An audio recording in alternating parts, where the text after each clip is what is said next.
दशक्रियाविधी अर्थात शेवटचा निरोप घेण्यासाठी आपण सगळेजण जमलो. आजच्या या प्रवचनाला निवडलेला विषय की माणसाने या जन्मामध्ये या भूतलावर आपल्याला ज्या काही भौतिक गोष्टी आहेत त्याचा फक्त उपभोग घेता येतो. त्या वस्तू परलोकातून आणता येत नाहीत आणि परलोकात घेऊनही जाता येत नाहीत. जसा एखादा माणूस परगावात मुक्कामाला गेला आणि रात्री एखाद्या गेस्ट हाऊसमध्ये, बंगल्यामध्ये किंवा लॉजवरती मुक्कामाला थांबला.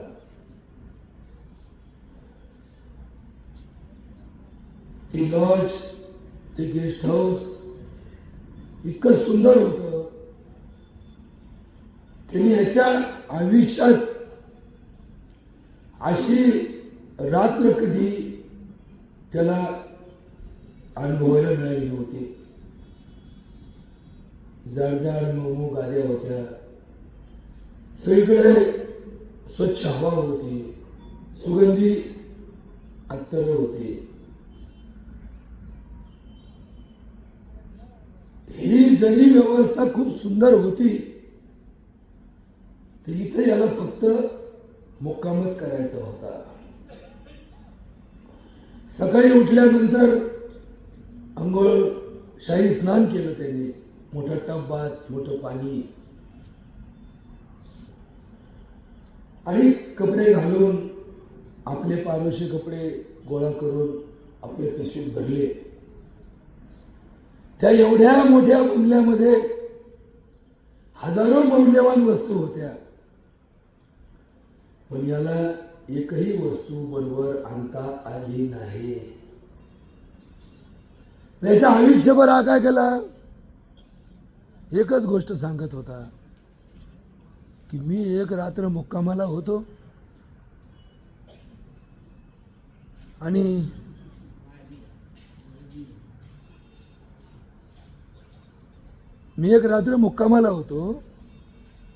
खूप सुंदर बंगला होता, खूप मोठी व्यवस्था होती, पण माझी ऐपत होती का तो बंगला विकत घेण्याची नव्हती. तसं या जन्मात आपली ऐपत आहे का या पृथ्वीची मालकी मिळवायची नाही. मग या पृथ्वीचा मालक कोण आहे, भगवंत आहे. मग ही वापरायला दिली तुम्हाला, मला. या जन्माला आल्यानंतर ही फक्त काय केली, वापरायला दिली. किती भाडे आपल्याला, किती रुपये मोजावे लागतात आयुष्यभर या जन्मात, या भूतलावर जन्माला आल्यापासून मरेपर्यंत जेवढं आयुष्य आपण जगतो त्याचं भाडं किती भरावं लागतं. तर भाडं आमच्याकडे मागायला कोणी येत नाही. मग आपण फुकट राहतो का, तर असं कुणी फुकट राहू नये, फुकट खाऊ नये, कुठलीही गोष्ट फुकट घेऊ नये. हा पहिला जन्माला आल्यानंतरचा या भूतलाचा नियम आहे. मग तुम्ही जन्माला आल्यापासून मरेपर्यंत या सृष्टीचा वापर करता, इथली हवा घेता, अन्न घेता, पाणी घेता, निवारा घेता, सहवास घेता, त्याचं भाडं किती असावं याचं उत्तर देताना तुकाराम महाराज एका अभंगामध्ये म्हणतात, आली या संसारा उठा वेग करा, शरण जा दया घना पांडुरंगा. देह काळाचे धन कुबेराचे येथे मनुष्याचे काय आहे. देता देवविता नेता नेवविता येथे त्याचीच सत्ता काय आहे. निमित्ताचा धनी केला आहे प्राणी. तुका म्हणे माझे माझे म्हणून व्यर्थ गेला.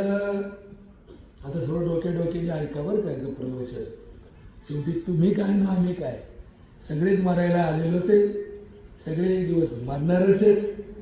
या जगात अमर पाटा कुणाला नाही. देव गेले, ऋषी गेले, संत गेले, महंत गेले, राजे गेले, प्रधान गेले, मंत्री गेले, संत्री गेले, भिकारी गेले, जमीनदार गेले, भूमिहीन गेले, श्रीमंत गेले, गरीब गेले, सगळेच गेले. जन्माला आलेले सगळेच गेले. फक्त काही लवकर गेले, काही उशिरा गेले, काही किडे पडून गेले, तर काही चालता चालता गेले. गेले मात्र नक्की. आता गेले नक्की याचा परमार्थिक अर्थ असा आहे, हे आले नक्की, हे आले नक्की. मग तुकाराम महाराज म्हणतात, कुठं आले? या संसारात आले. संसारात, संसार म्हणजे नवरा बायकोचा, हा कुटुंबाचा आला, पण हा विश्वाचा संसार. आणि त्या विश्वाच्या संसाराचे आपण एक घटक आहोत.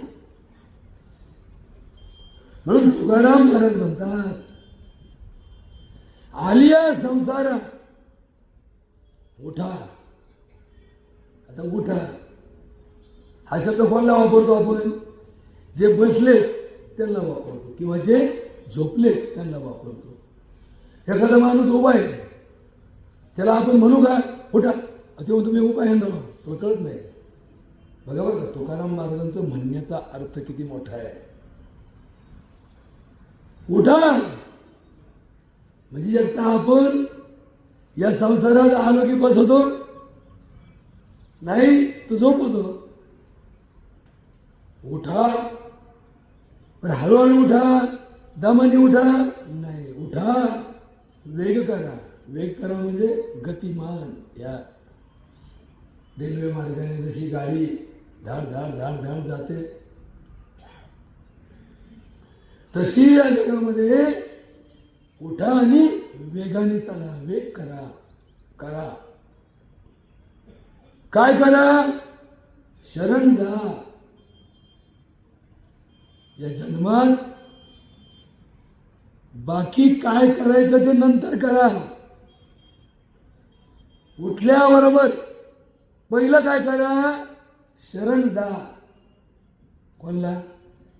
बापाला, आईला, बायकोला, नवऱ्याला, भावाला, ज्याच्याकडे काम करतो त्याला, मालकाला, चालकाला, कोणाला शरण जा? शरण जा, दया घ्या. बघा बरं काय शब्द आहे का नीट, हळूहळू हळूहळू. दया घना. दया, दया हा विश्वातील सगळ्यात मोठा कर्माभ्यास आहे. दया, दया, क्षमा, शांती आणि शील हे 4 मुख्य जीवनाचे प्रवासी मार्ग आहेत. दया कुणाची करायची असते?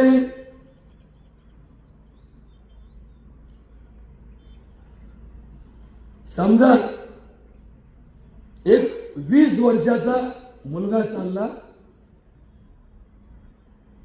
आणि एक 5 वर्षाचा मुलगा चालला, तर दया कुणी कुणाची करायची? मोठ्याने छोट्याची करायची.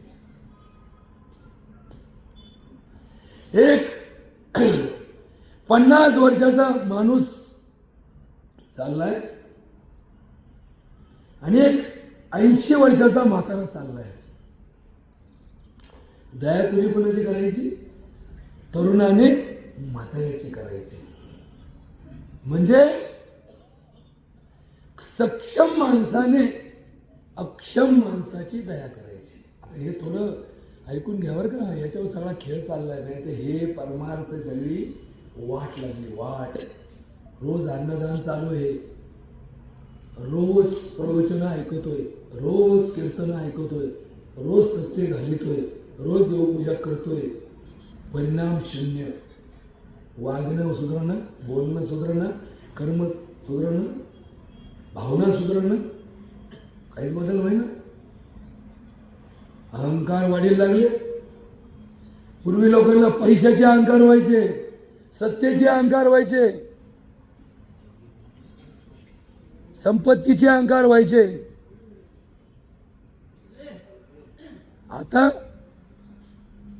आता लोकांना परमार्थाचे अहंकार व्हायला लागले. आता नवीन अहंकाराचा मार्ग जेव्हापासून निघाला तेव्हापासून या क्षेत्रात सुद्धा अविचार वाढला. आणि म्हणून दया, या सगळ्यात जगात सगळ्यात मोठा दयावान कोण आहे? पांडुरंग आहे.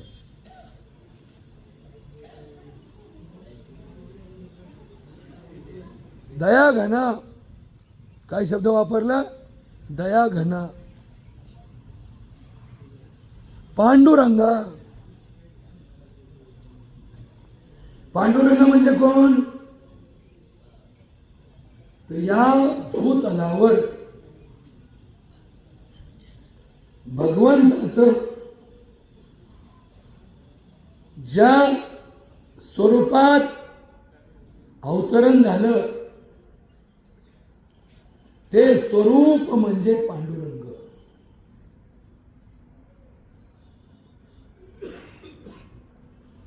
आता थोडा बारीक अभ्यास करा, थोडा बारीक विचार करून ऐका बरं का.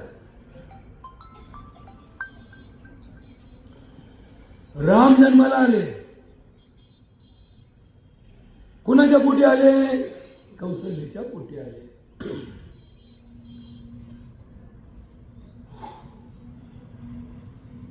कृष्ण जन्माला आले, कुणाच्या पोटी आले? देवकीच्या पोटी आले. बस 2 उदाहरण समजले. पांडुरंग आले, कोणाच्या पोटी आले? पांडुरंगाची आई कोण? पांडुरंगाचा बाप कोण? मग बिगर आई बापाचे पांडुरंग आले कसे? बरोबर का? थोडा बारीक बारीक विचार करा. बरं, आल्यापासून काय केलं? सकाळी काय करायचे, दुपारी काय करायचे, संध्याकाळी काय करायचे? पुंडलिकाच्या भेटी परब्रह्म आले आणि आल्यापासून काय केले? उभे विटेवरी राहिले. बस एकच धंदा त्यांचा. ते दुसरे धंदे केले का? नाही. बरं, उभे राहिले. कसे राहिले?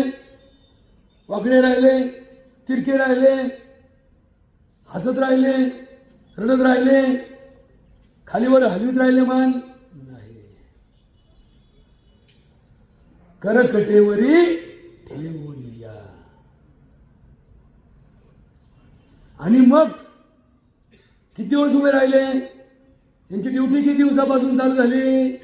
युगे 28 विटेवरी उभा. रिटायरमेंट आहे का यांना? हे निवृत्त झाले का? VRS घेतली का? नाही, VRS नाही, निवृत्त नाही, युगे 28 विटेवर उभे राहिले. थोडं समजून घ्या बरं का परमार्थ कसा चालतो. आता तुम्ही म्हणाल की महाराज लोक तर नेहमी सांगतात की 4 युग आहेत, सत्ययुग, त्रेतायुग, द्वापर आणि कलियुग. आणि तुम्ही तर म्हणले युगे 28, हे आले कुठून? मग आता प्रश्न किती मोठा आहे. कोडं पडलं ना, कोडं. युग 4 का 28? युग युगांतर, युग युगांतर त्याला म्हणतात मन्वंतर. सध्या चालू आहे कोणतं मन्वंतर चालू आहे? वैवस्वत मन्वंतर चालू आहे. आता बघा बरं का, थोडं हुशार मंडळी आहेत. आरणगाव ही संत भूमी आहे. मेहरबाबाच्या पदस्पर्शाने पावन झालेली ही भूमी आहे. नुसत्या मेहरबाबाच्याच नाही, या आरणगावचा इतिहास हा ऋषी मुनींपासून आहे. ऋषी मुनींची तपश्चर्या या आरणगावात झालेली आहे, याच्या नोंदी आहेत. मोठं गाव आहे, मोठा परमार्थ आहे. हे जी युगांची रचना आहे ही कॅलेंडर प्रमाणे आहे. जसं की जानेवारी महिना म्हणलं की 2 बोध होतात.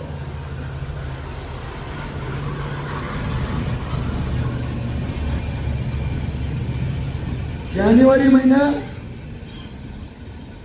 म्हणजे वर्षाचा पहिला महिना. पण जोपर्यंत दुसरा बोध होत नाही तोपर्यंत हा शब्द अर्थहीन आहे. जानेवारीत करू, कोणत्या जानेवारीत? 1950च्या जानेवारीत प्रजासत्ताक दिन झाला. आणि साजरा कधी केला? 26 जानेवारी 2026 मध्ये केला. का? कारण 26 जानेवारी 1950ला घटना लागू झाली. त्या घटनेने आम्हाला एक विचार दिला आणि तो विचार कायम लक्षात राहावा म्हणून त्या दिवसाला प्रजासत्ताक दिन म्हणून साजरा केला. मग दरवर्षी घटना लिहिली गेली का? नाही, घटना एकदाच लिहिली गेली. पण जानेवारी महिन्यात दरवर्षी आला की नाही? आला. तसंच असं कोणतं वर्ष तुम्ही पाहिलं का कॅलेंडरमध्ये की जानेवारी संपला की डायरेक्ट मार्च लागला, मध्ये फेब्रुवारी गायब झाला? होईल का असं? ना नाही व्हायचं. जानेवारी गेला का फेब्रुवारी येणार, फेब्रुवारी गेला का मार्च येणार. तसं आता आता आता ऐका बरं का, सत्य, द्वापर, त्रेता, कली. सत्य, त्रेता, द्वापर, कली हा क्रम जगात कुणीच बदलू शकत नाही. आता या क्रमाचा आमच्या जीवनाशी काय संबंध आहे हे बघा बरं का. आता या जीवनाचा काय संबंध आहे? अस्मिन् यथा देहे कौमारम यौवनम जरा तथा देहांतर प्राप्ती धीरः तत्र न मुह्यंती. भगवद्गीतेमध्ये भगवान कृष्ण म्हणतो अस्मिन यथा देहे. इथं इथं म्हणजे कुठं? या जगात, संसारात, या भूतलावर जो देह जन्माला आला तो कसा आला? कुमार, बाल, बालक, छोटस गोंडस बाळ जन्माला आलं. बाल, कुमार, युवक. बरोबर. आता हे शाळेमध्ये जो शिकतो ना त्याच्या पुस्तकाचं पुस्तक मराठीतच असतं पण नाव बदल असतं. बाल भारती.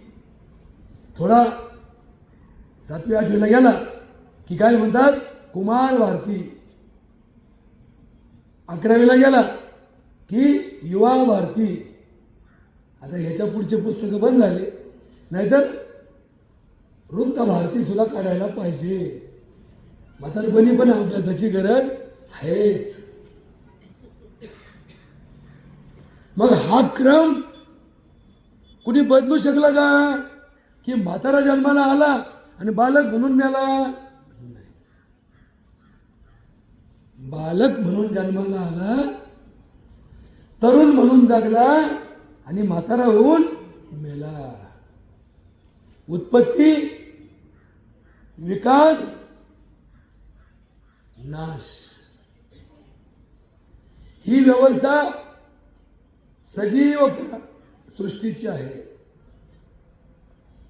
ज्वारीचं बी जमिनीत पडलं, त्याचं छोटंसं रोप उगवलं, ज्वारी उगवली, ताट झालं, ताट निसवलं, कणीस आलं, दाणा भरला, दाणाने भरला.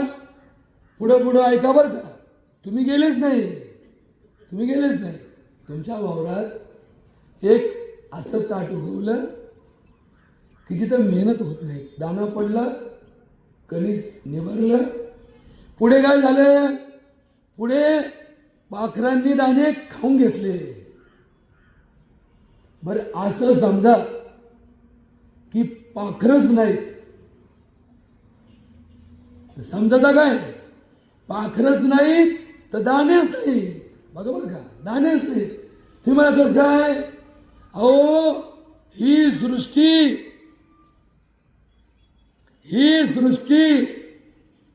निसर्ग नियमाने चालते आणि जोपर्यंत गर्भ नाही तोपर्यंत जन्म नाही.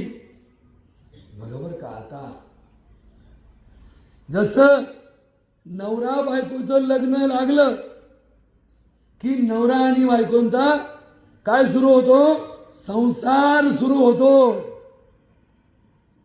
मग तुम्हाला असं वाटतं काय फक्त प्राण्यांनाच नवरा बायको आहे? झाडांना, फुलांना फळं कधी लागतात?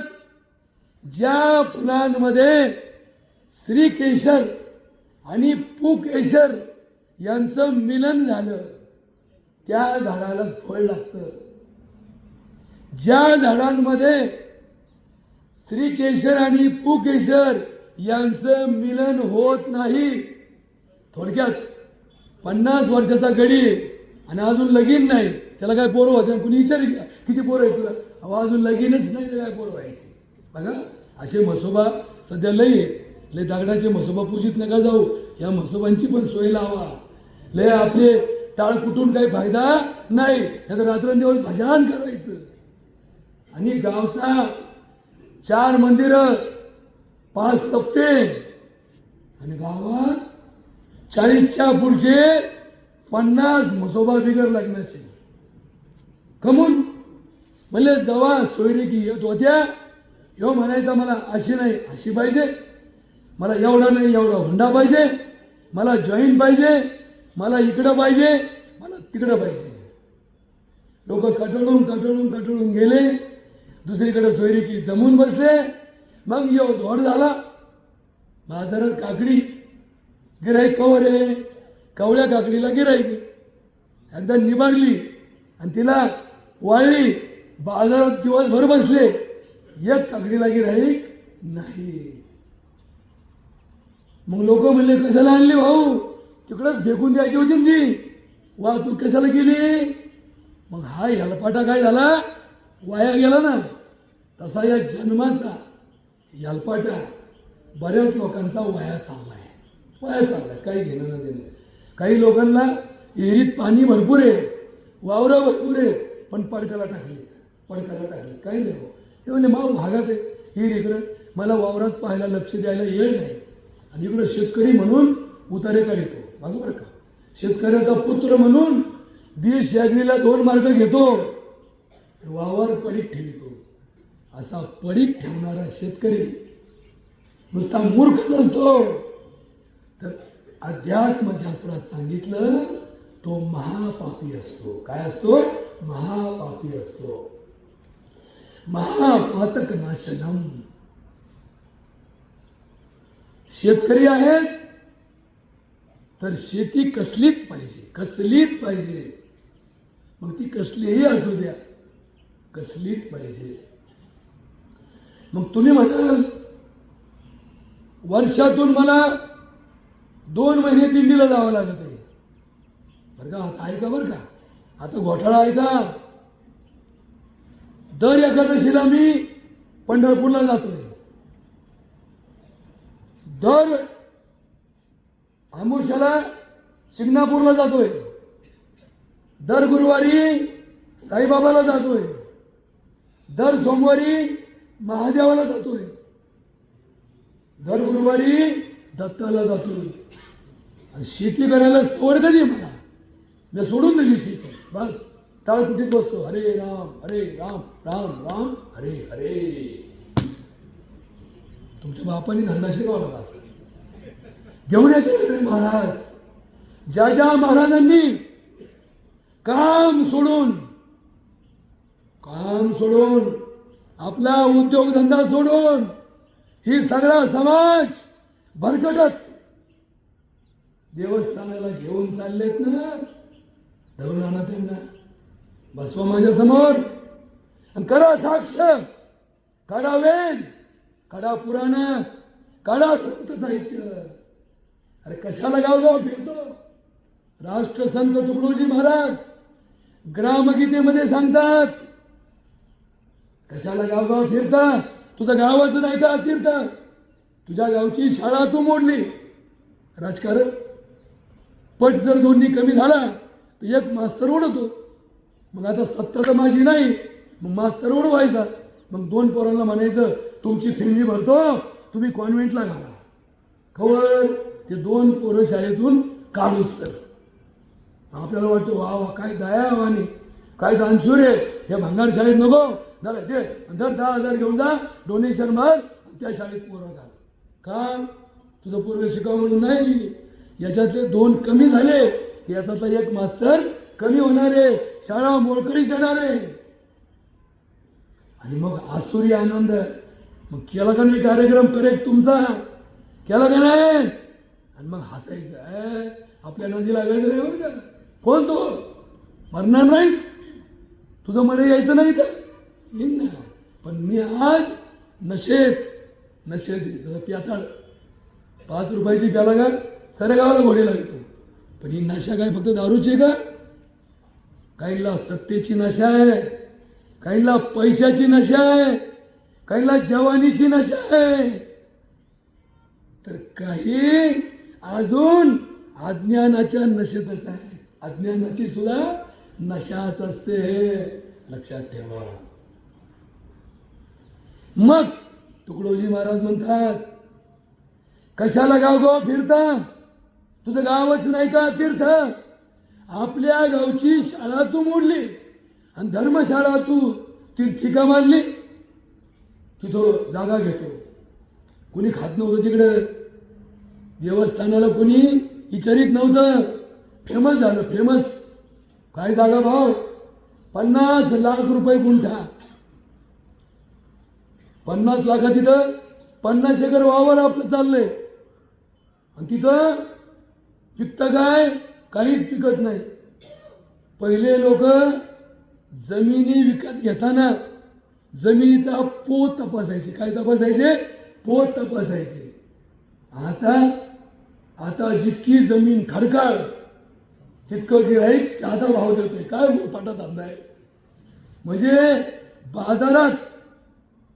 बाजारात टमाट्यापेक्षा कांद्याला जादा भाव. कोणाच्या बापाने शिकवलं धंदा? नीट बघा बरं का, नीट बघा. टोमॅटो आणि कांदा दोघांच्या गुणधर्मातला फरक बघा बरं का. कांदा खाऊ नये असे वर्षातले 6 महिने आहेत. आता 6 महिने का म्हणतो? बाईला माहिती आहे, चातुर्मासात 4 महिने कांदा खाऊ नये. पण एकादशीलाही कांदा खाऊ नये, उपवासालाही कांदा खाऊ नये. बघा बरं का. आता नंतर वादळी हवामान असेल तरी कांदा खाऊ नये. मग वर्षातून 4 महिने तर खाऊच नये. तर का खाऊ नये? कांदा हा वासना वाढवणारा पदार्थ आहे. काय वाढितोय? वासना वाढितोय. आणि भजन काय करतं? वासना कमी करतं. मग कांदा खाऊन भजन करायला गेला. बघा बरं का, नीट ऐका बरं का. तुम्ही माझं थोडं प्रॅक्टिकल फार महत्वाचं आहे. नुसती थेरी सांगून फायदा नाही. कांद्याचं कालवण खाल्लं आणि भजनाला जाऊन बसला. काय भजन कुठलं? रात्रभर भजन, ताल सूर फार एकदम सगळं फुटणी लावून त्यांनी भजन केलं. आणि बोला नाही अजून मिळालं. हा कीर्तन चालू आहे. आता भजन काय करतं? याची वासना जाळीत. आणि कांदा काय करतो? याची वासना पिटितो. काय करतो? पिटितो. तुम्हाला प्रमाण देतो. काय देतो? प्रमाण देतो. आनंदराव नाथ महाराज एका अभंगात म्हणतात, जेथे जेथे मन जाईल वासना. हे मन तुमचं माझं हे काय वयानुसार कमी होते की वासना? नाही. आपण म्हणतो ना म्हातारचाळे शब्द ऐकलं ना आपण. ज्या हे बोलत नाही आता. म्हातारपणी चढ लागतो. चढ का लागतो ते त्याने बघून घ्या. पण नाथ महाराज काय म्हणतात? जेथे जेथे मन जाईल वासना फिरवावे नारायणा हेची दी. वारंवार द्यावा नामाचा आठवा. कुबुद्धीचा ठाव पुसा सर्व. भेदाची भावना तोडावी कल्पना. छेदाची वासना समूळ कंद. एका जनार्दनी नका तुझा छंद. रामकृष्ण गोविंद आठवावा. आता थोडं प्रमाण देतो बरं का तुम्हाला. एक दृष्टांत देतो. दृष्टांत समजा बाई आपण घास टाकला, जावळ कापणी केली. आपण घास मुडीतो का? नाही. काय करतो? त्याला पाणी देतो, खट टाकतो. काय होतं? घास फुटतो. आता बघा बरं का, समजा मेथीची भाजी तुम्ही कापून काढली आणि त्याला पाणी दिलं, फुटन गाव नाही. तुम्ही पाहिलं का कधी? पाहिलंच नाही कोणी पाहिलं का कधी? समजा तुम्ही ज्वारी पेरली आणि ज्वारी कापून काढली आणि परत पाणी दिलं, अगं बरं काय होतं? आता ऊस तुटून गेला, काय केलं? पाणी दिलं, परत काय झाला? फुटला. गिन्नी गवत तोडलं, परत फुटलं. हरळ पाळी घातली, पाणी दिलं, काय झालं? परत फुटली. का? मूळ. काय झालं? मूळ. मग जे वृक्ष मुळावर आधारित आहेत ते जोपर्यंत मूळ आहे तोपर्यंत जिवंत आहेत. आता बघा बरं का, थोडं नीट ऐकून घ्या बरं का, नीट ऐकून घ्या. ही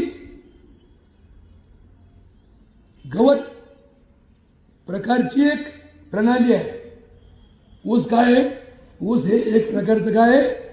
गुळ इक्षू वर्ग म्हणतात. आता ते शास्त्रामध्ये त्याचं उत्तर सांगतो. इक्षू वर्ग म्हणजे ज्याला कांड्या असतात, बरोबर? कांड्याचा ऊस असतो. मग ऊसाला कांड्या काय असतात बरं? अख्खा ऊस का नाही तयार होत? बांबूला कांड्या का बरं असतात? अख्खी बांबू का नाही तयार होत? जसं खोड अख्खा असतं ना, समजा लिंबाचं खोड आहे, अख्खा असतं.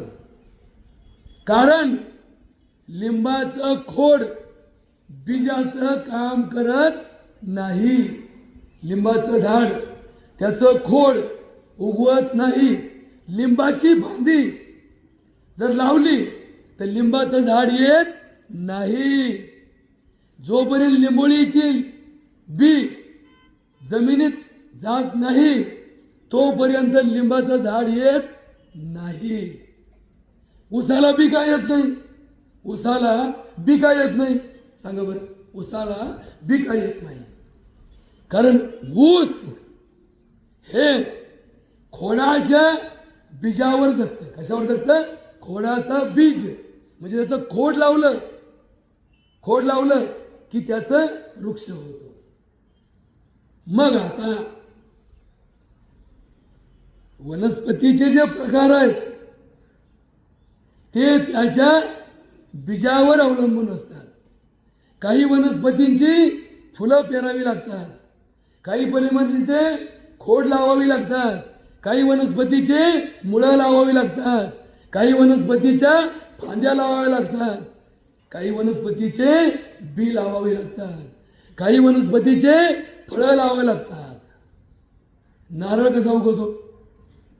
नारळ अख्खं फळ लावल्याशिवाय नारळाला कोंब फुटत नाही. तुम्ही नारळ फोडला आणि दोन ठिकाणी लावले, फुटन का नारळ?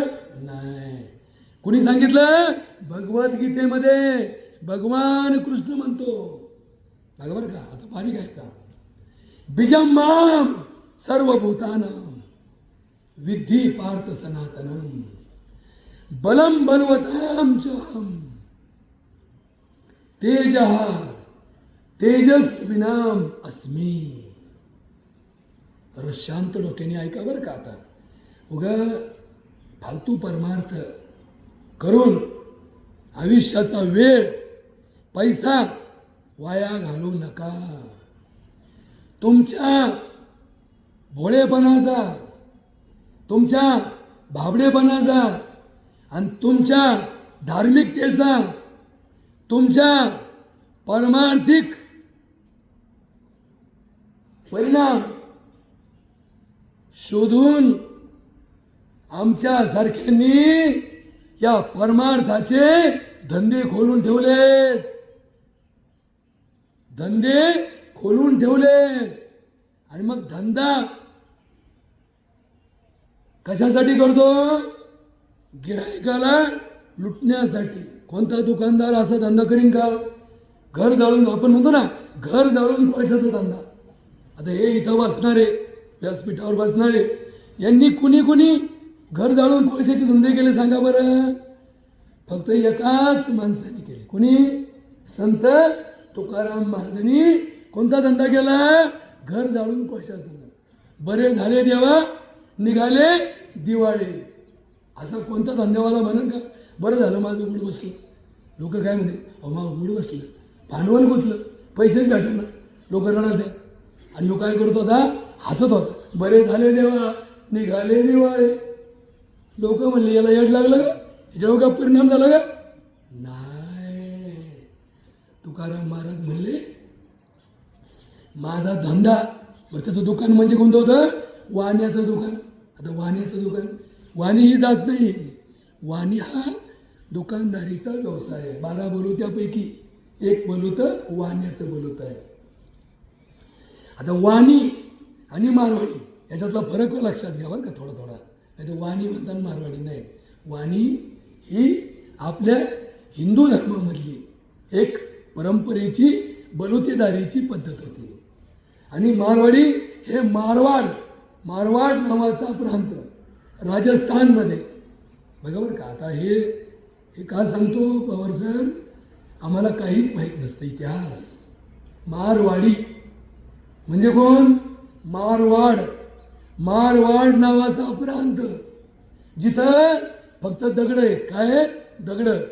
तिथं फक्त काय निघत? कुठे खांदा दगड निघत.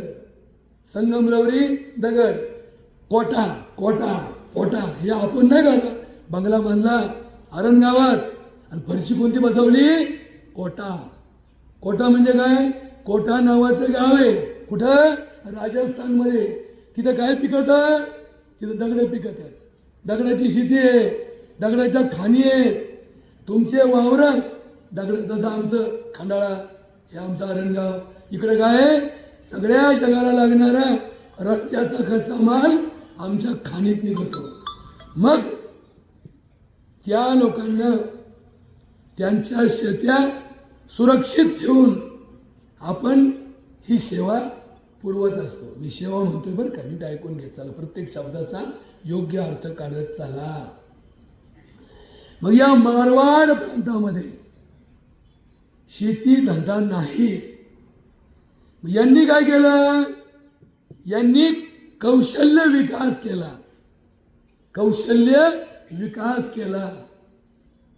मग फरशी बसवणारा कारागीर कोण असतो आपल्याकडं? राजस्थानी. लाकडाचं फर्निचर करणारा कारागीर कोणता? भैया. बघा का, भैया. आमचा दादा नसतो, आमचा भाऊ नसतो, भैयानी केलं. आणि लय करतील भारी. आपल्या लोकांचं काय खरंय? आपला एक डायलॉग बरं का, आपल्या लोकांचं काय खरंय? म्हणले सुगी आली जावारीची. हे मी आरणगावची बाई लावीत नाही गावाला. मी काय आणतो? बालगार आणतो.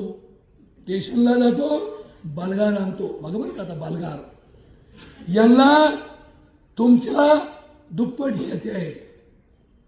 आपल्या नगर जिल्ह्यापेक्षा वाशिम जिल्हा, अकोला जिल्हा, या बुलढाणा जिल्हा पुढे भरपूर प्रमाणात पाऊस आहे.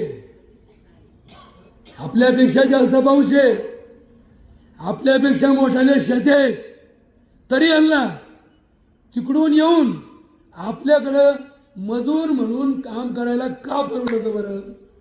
आपलं म्हणणं काय? 7लाच आमच्याकडे कामाला गेले, 6लाच बाई वावरात खुरपायला बसली. नाही तर आमच्या आरणगावची बाई सगळं करून येते आणि 11 वाजता शाळा भरल्यावानी वावरात बसते. आम्ही परत गाराणी करतो बरं काय. आता नीट ऐकून घ्या. परमार्थ करताना टाळकुटीताना आता नीट ऐकून घ्या. मग माझी 1 एकर ज्वारी होती. झटक्याच उरकायची, कारण हे हवा चालली ना, म्हणजे पाऊस येईन. इथून मागं वर्षाला 3 ऋतू होते: पावसाळा, हिवाळा, उन्हाळा. आता गेल्या 10 वर्षापासून 4 ऋतू झाले: पावसाळा, हिवाळा, उन्हाळा आणि अवकाळा. हा अवकाळा किती वर्ष असतो? 12 महिने पाऊस असतो. गेल्या 5 वर्षापासून असा कोणता महिना नाही की ज्या महिन्यात पाऊस पडत नाही. आता महिन्यात नाही, दाखवा तुम्ही. कालही पाऊस पडला, मागच्या महिन्यात पडला, त्याच्या मागच्या महिन्यात पडला, पुढच्या महिन्यात पडणार आहे. पूर्वी वळवाचे पाऊस पडायचे, आता अवकाळ्याचे पाऊस पडायला लागले. मग तुम्ही म्हणाले हे काय भानगडे भाऊ डॉक्टर साहेब, आमचं डोकं आऊट झालं. अहो मला तर बार माझा देव गहू काढायला आलाय, गहू काढायला आलाय, आणि आता तर ह्या अवकाळीने काय करावं बरं. ही दशा कशामुळं झाली याचं उत्तर तुम्हाला आजच्या प्रवचनात मी देतो. कसं हे प्रवचन शेवटी कावळा शिवस्तर चालणार आहे.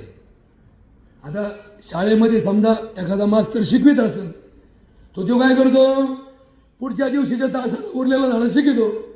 आता इथं घोटाळा असा आहे, या तासाला मी आलो तर तुम्ही नाही, आणि तुम्ही आले तर मी नाही, त्याच्यामुळे ह्यो तास काही परत होणार नाही. त्याच्यामुळे याला आखडून घ्यावं लागेल, याला काय करावं लागेल, छोटा करावा लागेल, छोटा. थोड्या वेळात जास्त याच्यातून आपल्याला साध्य सिद्ध करावं लागेल. म्हणून आम्ही परवा दिवशीच एक प्रयोग पवार सर आपण केला. आपले डॉक्टर विकासानंदजी महाराज मिसाळ साहेब, आम्ही हे भागवत ऐकू ऐकू लोक खडाळे, लोक सुधरणात. रामायण ऐकून लोक सुधरणात. अहो ते टी व्हीला रामायण लागायचं बाई, लोक कामधंदे सोडून त्या टी व्ही पाशी बसायचे. अगं बाया लय रामायण लागलं भारी, बघा ना सीतेचे किती हाल चालले, बघा बरं का. इथे रामायण संपलं. आनंदराव, ज्या बाईनं सीतेचा रोल केला, नाटक केलं ना सीतेचं, ज्या गावात ती जायची लोक तिची पूजा करायची. वा वा वा वा, सीता आली. आमच्या अरण गावात कोण आली, सीतामाई आली. ज्याने रामाचा रोल केला, लोक त्या रामाला त्याला पूजा करायचे, त्याला आंघोळ घालायचे, त्याला गण लावायचे. तुम्हाला बाई इथपर्यंतच माहिती आहे. पण ज्या माणसाने रामायणात रामाची भूमिका केली, त्याने 3 लग्न आणि 4 लफडे केले. किती लग्न केले, 3 लग्न आणि 4 लफडे केले. आणि कोणता राम त्याच्या अंगात आला, ज्याने भूमिका केली तो सुद्धा राम होऊ शकला नाही. तर आम्ही तर फक्त ऐकून राम होणार आहेत का बाबा, कल्याण होऊ दे या जगाचं. जिने सीतेचं भूमिका केली, तिने तरी अशोकवनाची भूमिका ऐकल्यानंतर दम धरायचा होता थोडासा, तिला सुद्धा दम निघाला नाही. तिने एकाशी लफडं केलं, काय झालं काय माहीत, त्यांचं झालं ब्रेकअप. लग्न नाही बरं का अजून, लग्न पुढची गोष्ट आहे. म्हणजे फक्त एकत्र राहायला लागले. काय आता नवीन शब्द काय आला, लिव्ह इन रिलेशन. पुण्यामध्ये चालले झाले बरं का आता हे वादळ, हायब्रिड वादळ आलं, संकर. लिव्ह इन रिलेशन म्हणजे काय, जसा कंपनीत कामगार पहिले रोजंदारीत कामाला जातो, मग 6 महिने टेम्पररी काम केलं की त्याला काय केलं जातं, परमनंट केलं जातं. तशी आता बाई, आता तुम्हाला ऐकायला नवल वाटेल, बायको सुद्धा टेम्पररी आणायची. किती दिवस, 6 महिन्याकरता आणायची. संसार करून पाहायचा, जमतं का. 6 महिन्यात जर सूत जुळलं तर लग्न करायचं, नाही जमलं तर बाईंनी बाईच्या घरी जायचं आणि गाड्याने घरी जायचं. ऐकलं का तुम्ही कुठं, ऐकलं? हे पुण्यात आहे, हे मुंबईत आहे. चुकून सुद्धा पुण्यात आपलं पोरग काय करतंय हे न पाहता घरी नोटा मोजीत बसू नका. वाट लागली फार वाट. याला काय म्हणतात नवीन भाषेत ना, लिव्ह इन रिलेशन. तुमचं लग्न झालं का, नाही झालं, तुम्ही संघ कसं एकदा, आम्ही लिव्ह इन रिलेशनमध्ये येतो. तुमच्या बापाने धंदा शिकवला ना का लिव्ह इन रिलेशनचा. ही मंगळसूत्र, ही बामणाने बांधलेली गाठ, हे सगळं गेलं, कायद्यात शून्य झालं. कायदा काय सांगतो, आता प्रजासत्ताक दिन झाला ना, आता प्रजासत्ताक दिन म्हणजे काय झाला, कायदा लागू झाल्याचा वर्धापन दिन झाला. पण कायदा कोणता कायदा, संविधानाचा कायदा आणि धर्माचा कायदा, याच्यात किती फरक आहे. जमीन आसमानचा फरक आहे. कशाचा? जमीन आसमानचा फरक आहे. म्हणून तर आता सर एक उदाहरण आहे का बरं का, भावाला इंग्रजीमध्ये काय म्हणतात? ब्रदर. काय म्हणतात? ब्रदर. आणि मेवण्याला इंग्रजीमध्ये काय म्हणतात? Brother in law. म्हणजे हा माझा कायद्याने भाऊ आहे. बरोबर का? कायद्याने भाऊ आहे. आता आईला इंग्रजीमध्ये काय म्हणतात? काय म्हणतात? मदर. आणि सासूला मदर इन लॉ. ही माझी आई आहे, पण कोणती आई आहे? कायद्याची आई आहे. कायद्याची. कायदा बोखंडी बसवण्यासाठी अशी आई आणली, अशी कायदा बोखंडी बनण्यासाठी असा ब्रदर आणला. बघा बरं का. आता हे वाक्य तुम्हाला ऐकायला जाचीन जरा. महाराज काय सांगतोय? अहो, सख्य भक्ती मार्गातली सगळ्यात मोठी शक्य आहे. काय? सख्य. भक्ती करायसाठी किती पैसे लागतात? 0 रुपये 0 पैसे. भक्तीचा खर्च किती? 0 रुपये 0 पैसे. भक्तीचा अर्थसंकल्प किती? 0 रुपये 0 पैसे. बघा बरं का. मग भक्ती करायला काय लागतं? भक्ती पुरायला भाव लागतो. भाव. आता आपण इथं आलो, कशासाठी आलो? भावपूर्ण श्रद्धांजली अर्पण करण्यासाठी आलो. आता इथं डोक्या केल्या. काय केल्या? डोक्या केल्या. कुणी केल्या? भाऊकीने केल्या. कुणी केल्या? ब्रदर, भाऊ म्हणजे भाऊबंद, भाऊकीने डोक्या केल्या. इथं ब्रदर इन लॉनी काय केलं? येऊन बसले इथं मेवणे बसले. मेवणे डोक्या केल्या का? नाही. बरोबर का? मेवण्यांनी डोक्या केल्या नाही. आता पुढं बघा. जेव्हा यांच्या नावावर जमीन आहे. आता बघा बरं का, पुढं डोक्याने चला. यांच्या नावावर जमीन आहे. यांच्या जमिनीला वारस लावायचं. फक्त ज्यांनी डोक्या केल्या तेवढेच वारस लागतील का? नाही. आयता वारस कोणाचा लागन? मेवण्याचा लागन. कशाने लागन? बहिणीचा नवरा आहे. ब्रदर इन लॉ आहे. बहिणीचा नवरा म्हणजे कोण झाला? Brother in law. कायदा झाला. यांनी काय केलं? बहीण पुढं केली. म्हणलं मग मी कायद्यानुसार प्रॉपर्टीची कोणी समान हक्कदार आहे. बरोबर का? मग आता पहिले लोक बहिणीला काय करायचे? चोळी, बांगडी, ववाळी, भाऊबीज, राखी किंवा वानुळा काय द्यायचे? वानुळा द्यायचे. आणि मग तेवढ्यावरती ती सुखी, समाधानी, आनंदी असायची. आता कायद्यात काय घोटाळा करून ठेवला बघा. कायद्याने काय घोटाळा करून ठेवला? भावकीत हे सोयरेदारे मध्ये आणून ठेवले. बरं आणू द्या काय हरकत नाही. पुढं काय? पुढं असं झालं की समान हिश्शाप्रमाणे तिला हिस्सा मिळाला. आता इथं राहत नाही, इथं तर काही करीत नाही. मेवना काय म्हणला? तू कोणाला काही म्हणू नको, आपण डोक्याने गिऱ्हाईक पाहू. आता गिऱ्हाईक, वावराला गिऱ्हाईक कोण असू शकतं? भावकीची ताकद आहे का वावर घ्यायची? ज्या भावकीत शेती धंदा चालतो, शेती धंद्यावर गुंठा घ्यायची ताकद शेतकऱ्याची नाही. 50 एकरचा बागायतदार सुद्धा शेतीच्या जीवावर गुंठा विकत घेऊ शकत नाही. मग वावर विकत घेणारे कोण? डॉक्टर, वकील, इंजिनियर, पुढारी, डबल इंजिनचे मास्तर, नाही तर ठेकेदार, नाही तर व्यापारी, नाही तर मग एजंट. त्याला काय म्हणतात? मध्यस्थी मोठे झाले मध्यस्थी. कांदा मार्केटमध्ये कांदा खाणाराही गरीब राहिला, कांदा पिकवणाराही गरीब राहिला. मधले काय झाले?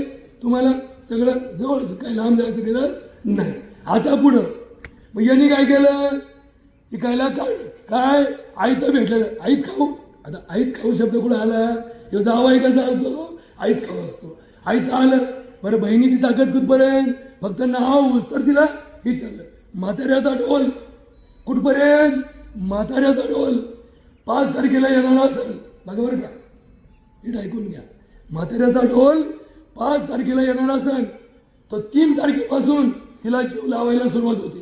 3 तारखेला तिला आंघोळ घाल, आद्या आंघोळ पाणी काढते, आद्या चहा घ्या ना आद्या, चहा घ्या. आत्याला वाटतं आईला काय झालं बा, आमची सोनबाई आज एवढी कस काय माझी मेहरबान झाली. आद्या नाश्ता करून घ्या, आद्या तुम्ही आराम करा, अहो थकलं वय झालं तुमचं. 2 दिवस पॉलिश, जसं हे पुढारी लोक महिनाभर बरोबर गुंगीत झटका मारी, जसं आम्ही फुल देतो ना, फुल हाताचं ऑपरेशन करायचं ना, इंजेक्शन दिलं का, अरे बाबा काय होतं का, काय नाही गाडी त्याला झटका ठेवून, तसे बोलून बरोबर झटका, म्हणजे झटके कसे, हे सगळे काय झाले, भूल तज्ज्ञ. हे जग कसं चाललंय, भूल तज्ज्ञ, या भुलीवर सगळं जग चालले, सगळे बोलले. आणि मग 5 तारीख झाली, बाळ्या आज शाळेत नको जाऊ का, ते आजीला बँकेत घेऊन जा. आत्याबाई या टायमाला आहे ना तुमचे आले पैसे, आपण अजिबात हात लावणार नाही. कवर आत्याजवळ बँकेत जाऊन अंगठा टिकीत नाही तवर आत्याला असा आमिष, जसं काय जाहीरनामा तुमच्या 1,500 आले का, ते तुमचे ते पहिले डॉक्टरकडे जाऊन त्या मूर्द्याचे मिटून टाकू, ते मेडिकलवाल्याचे मिटून टाकू, ते तुम्हाला काय करतो, तुम्हाला ती सुपारी पाहिजे ना ती आणून टाकू आपण, बरं का. बस ती म्हातारी बाळ्या घेऊन गेला बँकेत, म्हातारी बसवली, आद्या पाणी प्यायचं का, आजी पाणी प्यायचं का, पाणी बिणी सगळं झालं, म्हणता टेकावला. बाळ्या म्हणला आज्या आता मला जायचं शाळेत, तुझा म्हणत पैसे कधी रे, नाही साहेब मला वेळ लागणार आहे, तुझा घरी. मग आता म्हातारी जसा अंगठा टेकला तशी पायी टंगडे तोडी घरी निघाली. बाळ्या गेला, बाळ्याने म्हातारी गुंगावली, आई गुंगावली, बाळ्या गेला आणि तिकडे मटका लावून आला. म्हणला आत्या तू काळजी करू नको, संगम बसला ना 1.5 लाख रुपये भेटणार आहेत आपल्याला. त्याचा संगम गेला, त्याचा फंगम गेला आणि आत्याचा डोलही गेला. चाललाय कार्यक्रम. मतदानाला हेलिकॉप्टरने आणून सोडतील, पण मतदान झालं का टंगडे तुडीत पायी घरी काढून देते. बस परत मात्र ही प्रक्रिया पूर्ण होण्याची इच्छा नाही. मग असं का झालं याचं कारण असं आहे की भक्ती मार्ग 5 भावनांनी पूर्ण होतो. किती भावनांनी पूर्ण होतो, 5 भावनांनी पूर्ण होतो. कुणी सांगितलं, हरिपाठामध्ये माऊली म्हणतात, भावे विन भक्ती, भक्ती विन मुक्ती, बळे विन शक्ती, बोलोच नाही याला बोल. आता मुद्द्यावरती बरं का, मुद्द्यावर बोलतो बरं का. आता बोलायचं ना आपल्याला, माऊली म्हणतात बोलूच नाही, मग काय बोला, एवढंच बोला. आता इथं आपण आलोय, कशाला आलोय, या दळवी पाटलाला श्रद्धांजली द्यायला आलोय, शेवटचा निरोप द्यायला आलोय. भावपूर्ण श्रद्धांजली कशी पाहिजे, भावपूर्ण. तर भाव म्हणजे काय, 10,000चा महाराज 4,000चा हार, हा भाव नाही. भाव म्हणजे अंतःकरणातला भाव. आता भाव पूर्ण कधी होतो, ज्या वेळेस अंतःकरणातले पंचभाव जागे होतात. किती भाव, पंचभाव. आता हे 5 भाव कोणते तेवढे तुम्हाला सांगतो. पंचभावाने पूजा केली तर भगवंत प्राप्ती होते, भगवत प्राप्ती होते. पण किती भावाने करायची, पंचभावाने करायची.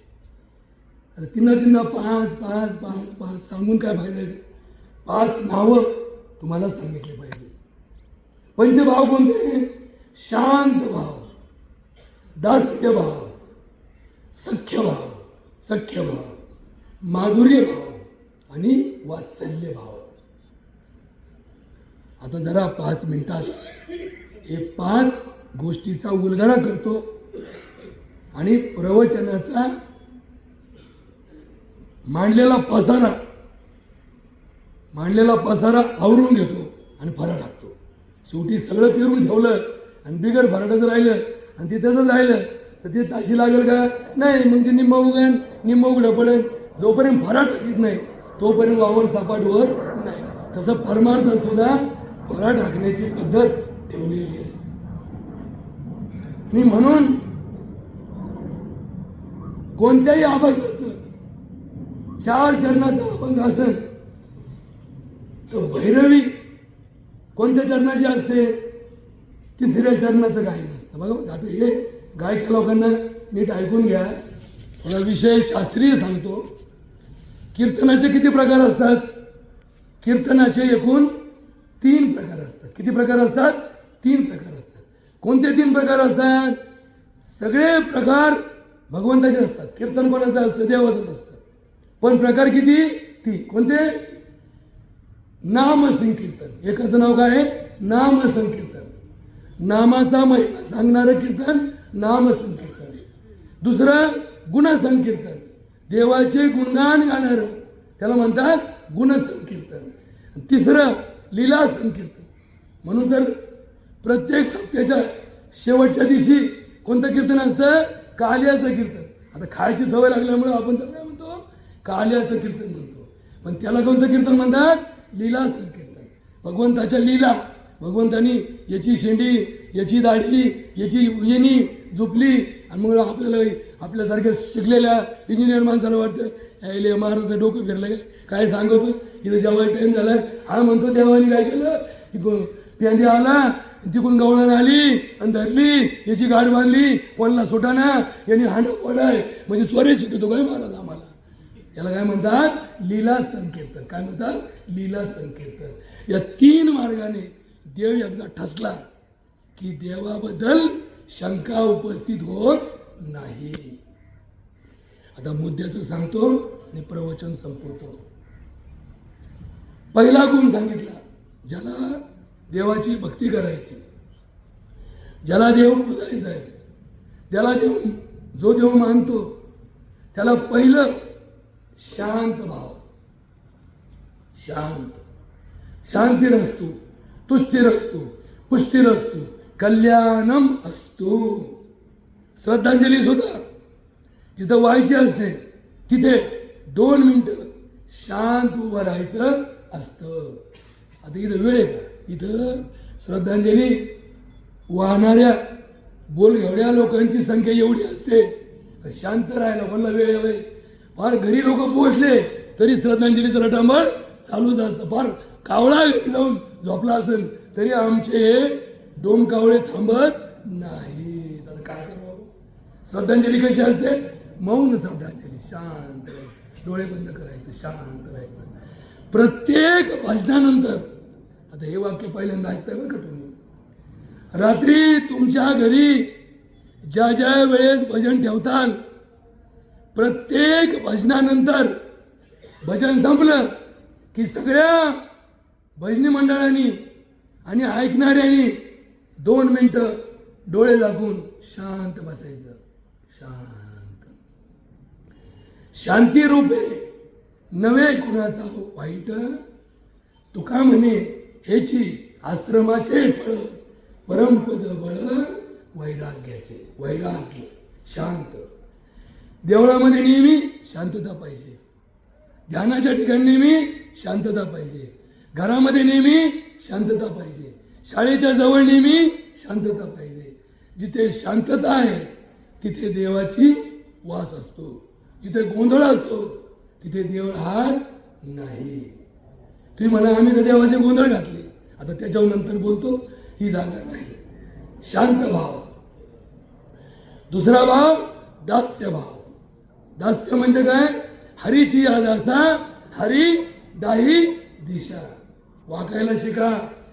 जो भक्ती मार्गात असतो त्यांनी दुसऱ्याला वाकायला लावू नये. त्यांनी नेहमी सलेंडर होत जावं. सलेंडर होणं म्हणजे काय? नतमस्तक होत जावं. नेहमी साष्टांग दंडवत घालण्याची तयारी ठेवावी. नेहमी माफी मागण्याची इच्छा ठेवावी. नेहमी माफ करण्याचा पवित्र ठेवावा भावना. याला म्हणतात दास्य भाव.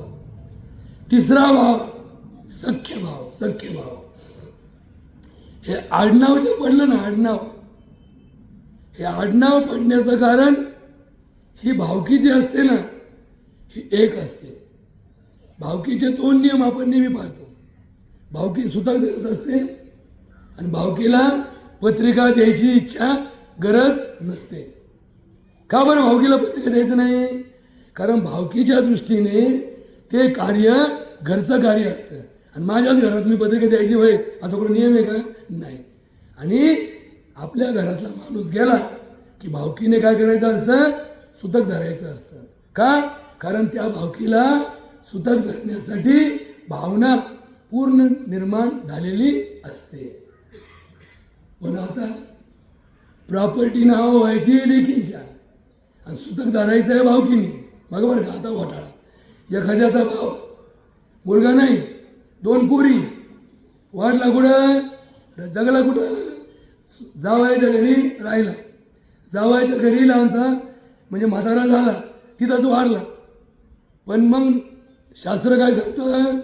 त्याला जर पोरगा नसेल तर पोराच्या ऐवजी पुतण्यानी त्याला अग्नी द्यायचं. पुतण्या नसेल तर धाकट्या भावानी द्यायचं. धाकटा भाऊ नसेल तर नातवानी द्यायचं. पण काही झालं तरी अग्नी कोणी द्यायचा? भावकीनी द्यायचा. मग आता ही भावकी फक्त तेवढ्या पुरती आणली बा, भावकीतला गेला. पण परिणाम व्यवहारात 0 परिणाम झाला. मग ही उत्तराची बाजू. परमार्थ हा एक तात्पुरती व्यवस्था नसून या जन्माला आल्यानंतर माणसाने गुण्यागोविंदांनी नांदण्यासाठी केलेला उत्तम कायद्याचा प्रयोग आहे. म्हणून आज घेतलेला अभंग या दृष्टीने सगळ्यांनी आपल्या आयुष्यात पाळावा. कोणता अभंग घेतला होता? आलिया संसारा उठा वेग करा शरण जा दया घन पांडुरंग. देह काळाचे धनकुबेराचे येथे मनुष्याचे काय आहे? देता देवविता नेता नेवविता इथे त्याचीच सत्ता काय आहे?